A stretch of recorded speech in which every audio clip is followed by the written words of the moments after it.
I was weaponized.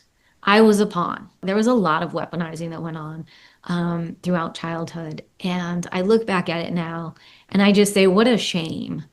But could they not have just loved me enough to coexist? There are decades that I didn't have with my biological father because of the way that I was brought up to not like him.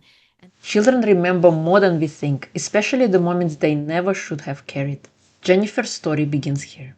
Have you ever wondered what divorce feels like from a child's side? Not the legal paperwork, not the custody schedules, the quiet moments, the things children hear, the things they absorb, the choices they should never have to make. Sometimes parents are so busy surviving their own pain that they don't realize their child is carrying it too. And years later, the child becomes an adult, still untangling the impact of those moments. Today, we are hearing that story. Welcome to Single Parent Success Stories, a podcast designed to inspire single parents. Here you'll find resources from self-care to finances to parenting and everything in between. Discover what it takes to thrive. Let the stories inspire you to what is possible.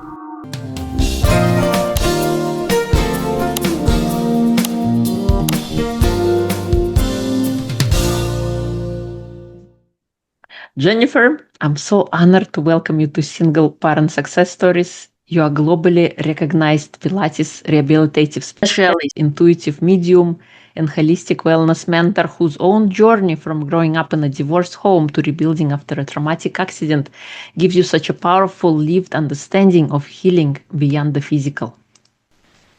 Thank you so much. I'm so excited to be here today. Thank you. So please share with us how, when your parents became single parents and what happened as a result. Yeah, I was very young. I was probably 4 or 5 years old. And at the time, we had been living in Massachusetts. And so when they divorced, my mother and I moved down to Maryland and we moved in with my grandmother. And so we were living with her. My father was in the military. So he was always out on ships. So he was gone a lot. I didn't get to see him a lot. I actually, it's interesting. I don't remember a lot about my childhood.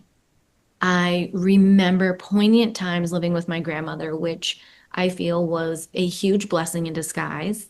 When we went to live with her, my mother then went to work. So I really don't remember seeing my mom all that much. I just remember the times that I had with my grandmother in our family home there. And those were very, very special times, to me and the love that she shared with me, I think was different than she probably did with her kids. So it truly was a blessing. And along with myself, my mother's uncle or my mother's brothers were getting divorced. So my cousins were also at the house on and off. They weren't living there, but they were there. So it was a really interesting, special time for all of us, going through that. But, it was, again, it was tough. My dad tells me stories of what it was like, and he says, you were just such a brave girl. He's like, you just got on a plane and you got, back in the day, they gave you these little plastic airplanes that you could pin on yourself because you were traveling by yourself. And he's like, you would come running off the plane. He said, you were just such a brave girl. And I'm thinking, wow, there's a couple of times I remember visiting him. I don't remember a lot. I remember him coming to town.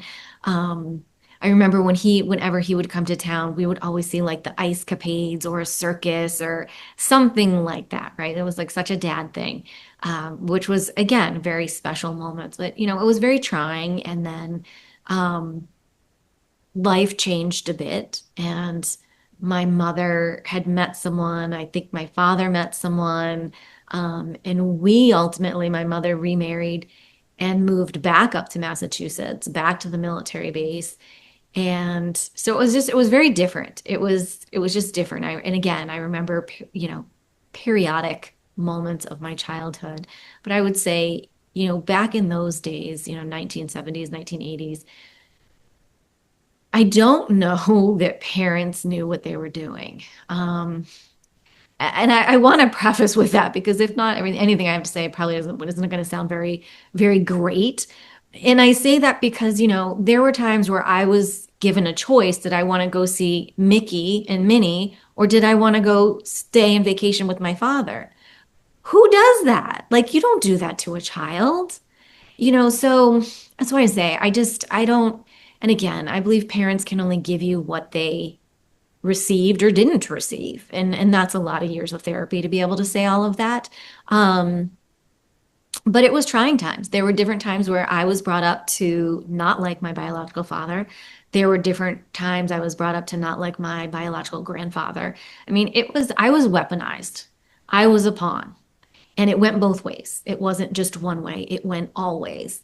Between my mother, my biological father, my stepfather, my stepmother, there was a lot of weaponizing that went on throughout childhood. And I look back at it now and I just say, what a shame, because I think at the end of the day, both my biological parents have good hearts, and I think that they didn't like each other, but could they not have just loved me enough to coexist in some form or manner, And that just wasn't part of their journey. I guess you could say it was not going to happen.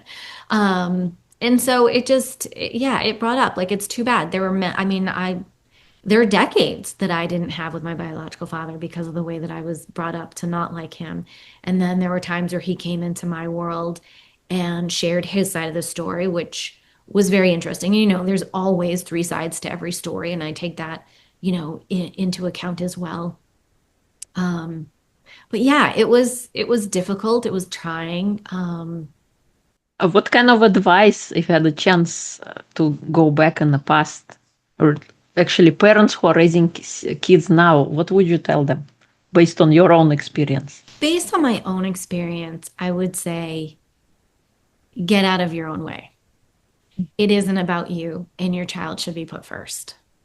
In my experience, I was put last, and their significant others were always put first. And that's based on my emotions and how I felt, regardless of, maybe how they felt in the situation. That's how it came across to me. So I would say, it's fine if you can't get along. It's fine if you don't like one another. However, when it comes to your child, don't talk poorly about the other in front of them. Learn how to know better about the situation so that you can do better and do better for your child, and think about how you grow up and what you heard. And, it's just about being there for your child and remembering that, in some instances, they didn't sign up for this. And I say that in a 3D world, but then, in a bigger picture world, yes, we all signed our soul contracts. So inevitably, I signed up for what I did. But at the end of the day, try to remember that there is a child here, and how can we put them first? They don't need to hear the bickering. They don't need to hear that you don't like A, B, and C about that person and vice versa. Because at the end of the day, that's the mother of your child. At the end of the day, that's the father to your child. And if it wasn't for the two of you coming together, because it takes two to tango, y'all wouldn't have that precious little angel. So keeping that in mind, which again, I know that there are extenuating circumstances. I 100% get that. A step further, therapy. Everybody should be in some sort of therapy, in my opinion, the child included, separate and together. Help you navigate through it. This is probably maybe the first time you're doing it, maybe the second time. You deserve to have help through that. The child deserves to have help to understand that it isn't their fault, that they didn't cause this, and to sort of navigate maybe why mom and dad, aren't the usual mom and dad, right? Maybe they're a little more angry, short tempered, whatever it is. That child deserves an outlet because they don't know. They have no idea. Just like maybe you don't know. This is your first divorce, it's your first go around. You have no idea what to expect.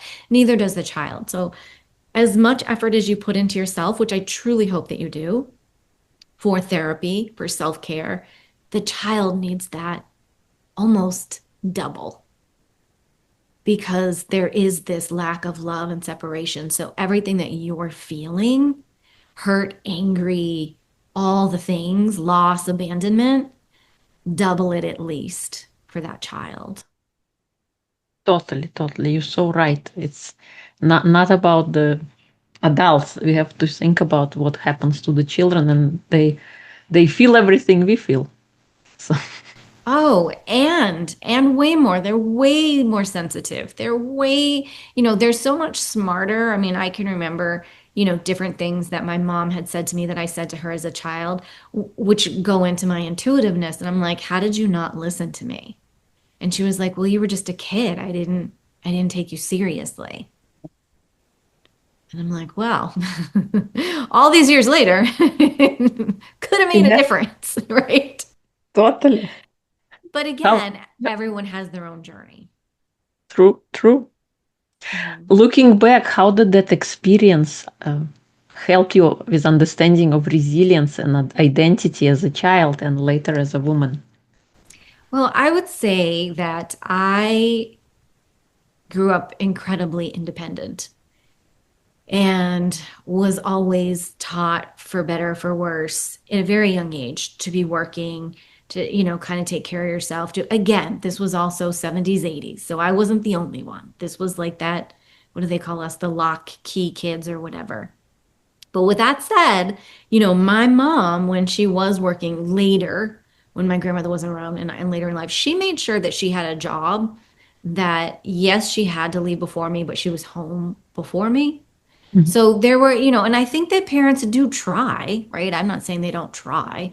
I just think that sometimes, no situation is perfect. So, how can you do your best? And then, as a parent, when you think you're doing your best, can you do a little bit more? Because you're probably still lacking, right? Because we don't know all the pieces. But for me, I would say when I look back, the resilience, I mean, has it taught me strength and, perseverance that Lord knows one didn't want to have to learn in so many ways. Of course, it absolutely has. What is one thing that people always say to me, and it drives me insane? The hair on my arm stands up. If something's going on in my world, someone inevitably will say, it's okay. You'll figure it out. You always do. And here's what I want people to understand about that statement. While that may be true, there comes a time in a life of someone, whether you are a young woman, whether you're a child, or even when you're my age now, where it's true. Yeah, am I going to figure it out? Absolutely. But do you not think that at some point in time, that person that has fought for everything in their life doesn't deserve someone else to be there? To instead of making that statement, maybe it could be a little something different, you know? And so I would say that's like one of my biggest pet peeves. But at the same time, it's also something that lights a fire into my ass. And I'm like, oh, yeah, I'm going to do it. And I'm going to do it way better now because you just like, it's just one of those things that people don't realize. Yes, there's a lot of us that have grown up overly independent based on our situations with our parents. And it could be for even people's parents who weren't divorced legally, but were acting that way within the household too. And so you really do become your own cheerleader. You become your own parent. You become your own everything. And that's a lot to take on as a little person. And then, but now, I mean, look, if it wasn't for everything that I've been through my life, which is some wild twists and turns, I wouldn't be sitting here today. I wouldn't be helping all of the women that I've helped over the years. So that's great. What I wouldn't let someone else take credit for are the toxic situations, the narcissists, the manipulators that have been in my life to be like, well, see, if it wasn't for me, because they do that. They do that. They're the first people to be, see, it couldn't have been that bad. Look at what you. No, y'all don't get the credit for any person like me because we did it all on our own. Every moment, every school project, every chair we put together, every time we moved, any job, whatever it was, it took a lot to always be rebuilding. And I find that while sometimes it's exciting and transformation is fantastic, there is that time where you go, Jesus, like enough is enough already. How about some support? And all in due time. It comes all in due time. Yes, yeah. Where did I hear this? Like, we never given more than we couldn't handle. Tell you what, God sat down and said, Jennifer, opened up this book, gave me some champagne. I always say he got me drunk as a skunk. And I was like, absolutely, sign me up. This life sounds fantastic.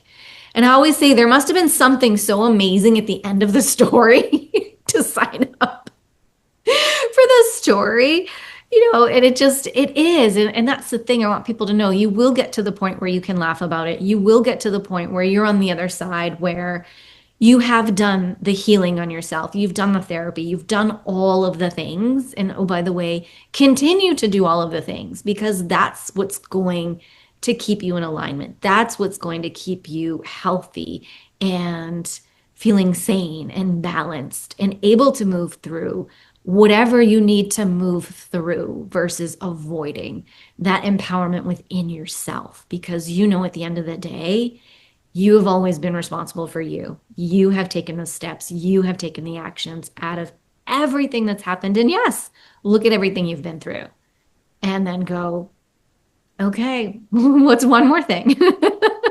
Yeah. After your traumatic car accident, you discover that healing is never just physical. For single parents who are carrying emotional stress in their bodies, what does healing beyond the physical really mean? So, healing beyond the physical is just like if you're in the gym, what you can look at, right? Bumps, bruises, whatever.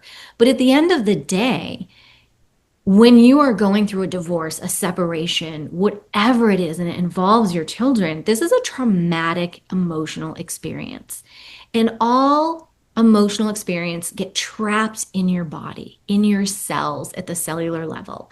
And when not tended to and stuffed down and don't cry today, keep moving through it, will come back to haunt you. And 9 times out of 10, it will begin as an ache, as a just sort of a dis-ease feeling in the body. Hmm. And then you kind of push that aside. And if you push it aside long enough and you don't attend to yourself, it becomes a disease. And at the end of the day, and scientists have proven this through all of the research, when you look at any disease within the body, you can take it back to a cellular level, to emotions that were never tended to, is how I like to say it.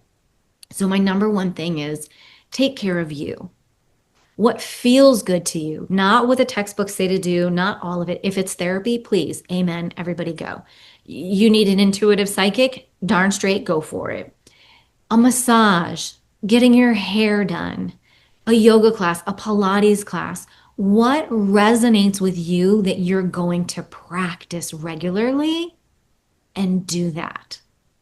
And find a way to do that. It doesn't have to be about spending money.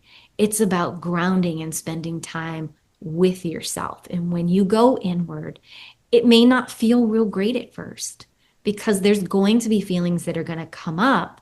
And the key is to allow them to release. You and I, as children, were taught to hold on to stuff, not talk, not speak, the whole nine words. And look at what happened. That didn't work out well for many people.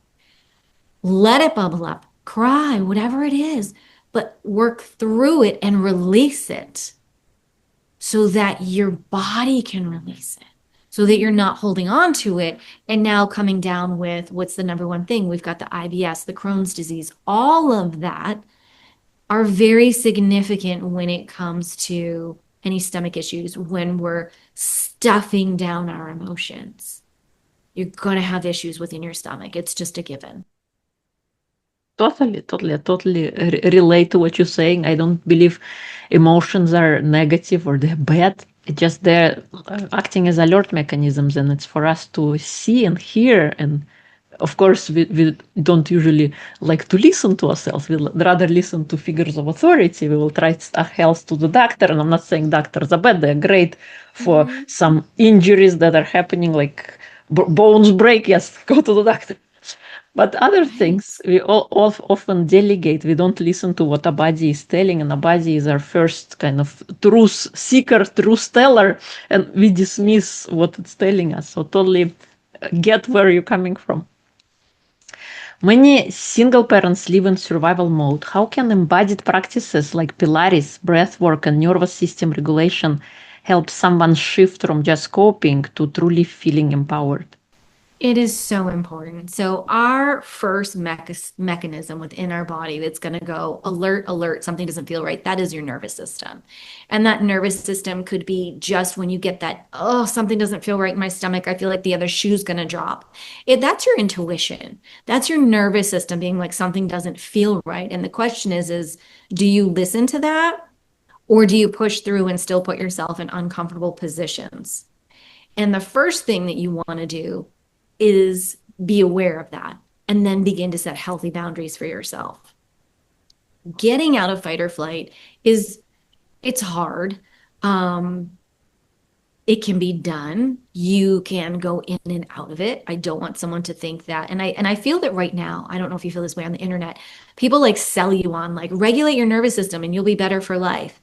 It's a work every day to regulate your nervous system in this world, let alone in whatever's going on in your personal life.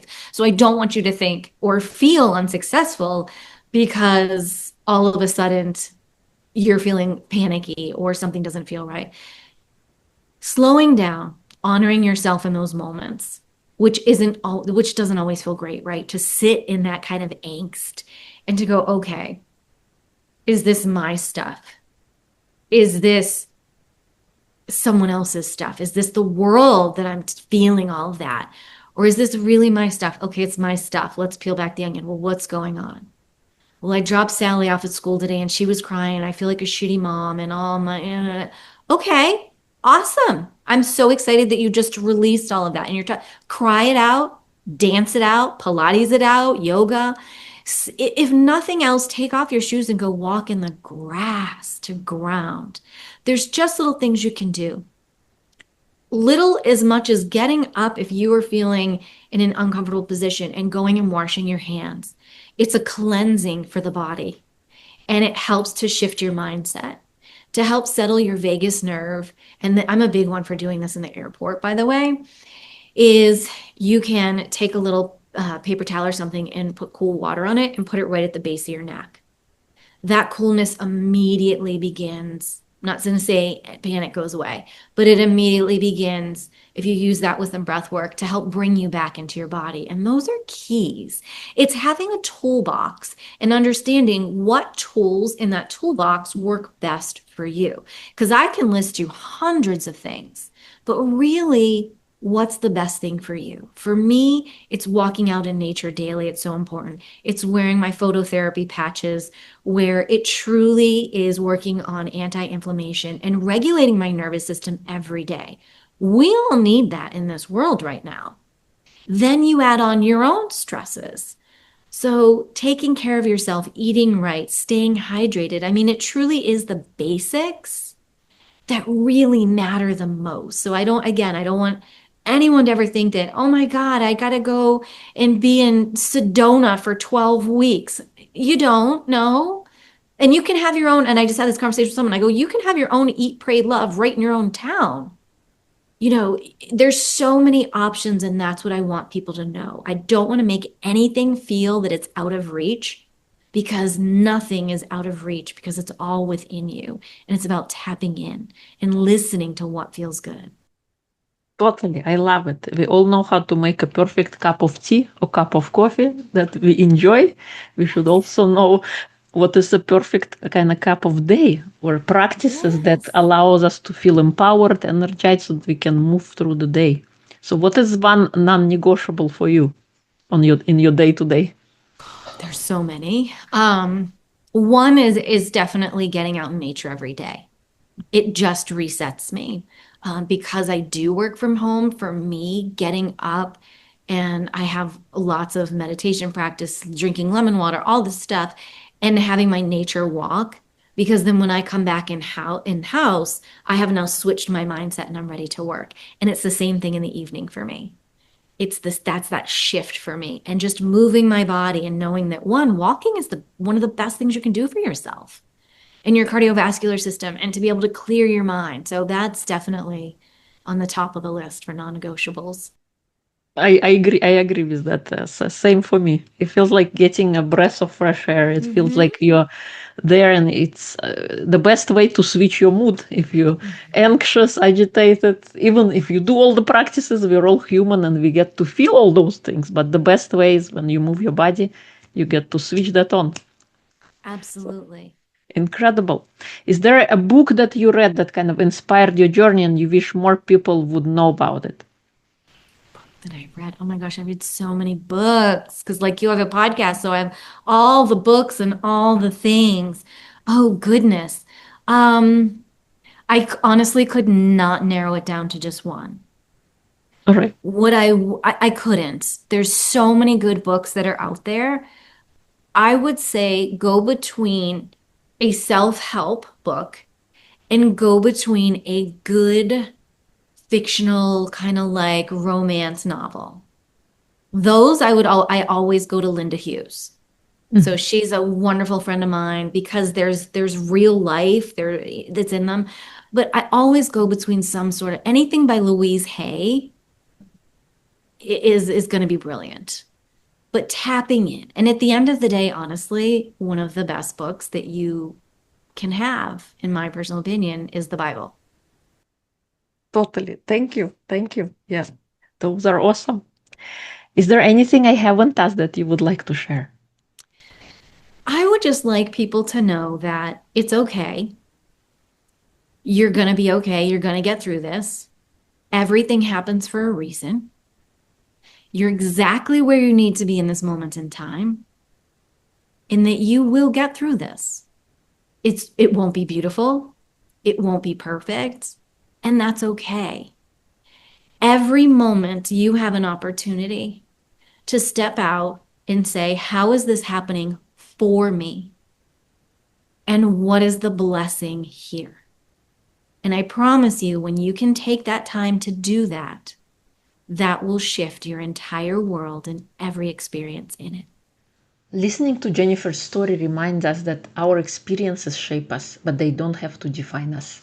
That's the message behind my book, The Gift Inside. It's a reminder that even in life's most difficult seasons, there are lessons, strengths, and possibilities waiting to be discovered.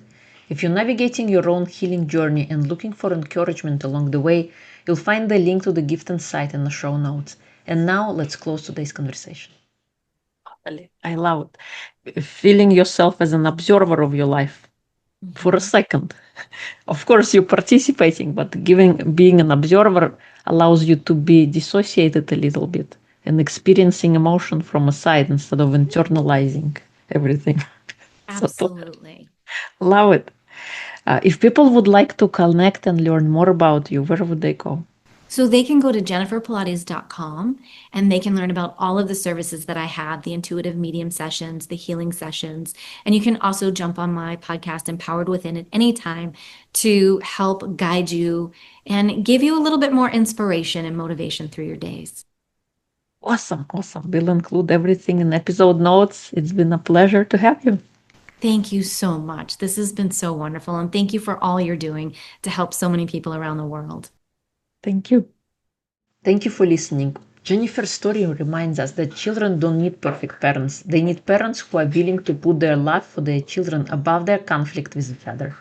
The choices we make during difficult seasons can leave lasting impressions, both painful and healing. No matter where you are in your journey, every day offers another opportunity to break old patterns, create new ones, and build a future rooted in compassion, understanding, and resilience. Until next time, be gentle with yourself and keep moving forward.